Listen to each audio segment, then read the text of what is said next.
Hello అందరికీ. నా daily morning routine చూసేయండి. ఫస్ట్ మార్నింగ్ లేచిన వెంటనే కాఫీ తాగేసి తర్వాత రైస్, కూర, ఇంకా టిఫిన్ అన్నీ చేసేస్తుంటాను. ఆ హడావిడిలో నేను ఎంటర్టైన్ అవ్వలేననమాట. అంటే సాంగ్స్ వింటూ ఆ హ్యాబిట్ నాకు లేదు, సాంగ్స్ వినే హ్యాబిట్. కాబట్టి హడావిడిగా వంట చేస్తూనే ఉంటాను. ఈరోజు ఎందుకో కొంచెం మూడ్ బాగుందనమాట. అందుకని చెప్పి మా ఆయన అయితే రెగ్యులర్గా సాంగ్స్ ప్లే చేస్తూ ఉంటారు. నేనైతే ఆ సాంగ్స్ ఆపేసి నాకు తలనొప్పిగా ఉంది అని చెప్తుంటాను. అంటే సాంగ్స్ వినడానికి కూడా ఇష్టపడను.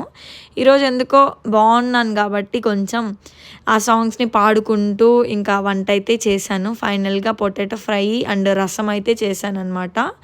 ఈ షార్ట్లో నేను 3 సాంగ్స్ అయితే పాడుకుంటూ వంట చేశాను.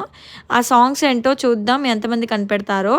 3 సాంగ్స్లో కనీసం ఒక్క సాంగ్ అయినా కనిపెడతారో లేదో చూద్దాము. ఇంకా ఆ సాంగ్స్ పిచ్చిలో పడిపోయి రసంలో లైట్గా ఉప్పు ఎక్కువ వేసేసాను అనమాట. కానీ తినేసాంలేండి, బాగానే ఉంది టేస్ట్. లైట్గా ఉప్పు ఎక్కువైంది, అందుకే నాకు ఆ ఎక్స్ప్రెషన్ పెట్టాను నేను. ఇంకా టిఫిన్లోకేమో ఇడ్లీ చేశాను. ఇంక ఇదంతా అయిపోయినాక మా పాపకి టిఫిన్ పెట్టడమే పెద్ద టాస్క్ అనమాట. ఇంకా వంట చేసేసాక మా పాపకు కూడా టిఫిన్ పెట్టేసి ఇంకా మా ఆయనకి మా పాపకి క్యారేజ్ ఇచ్చి ఇద్దరిని పంపించేసాను అనమాట స్కూల్కి, ఆఫీస్.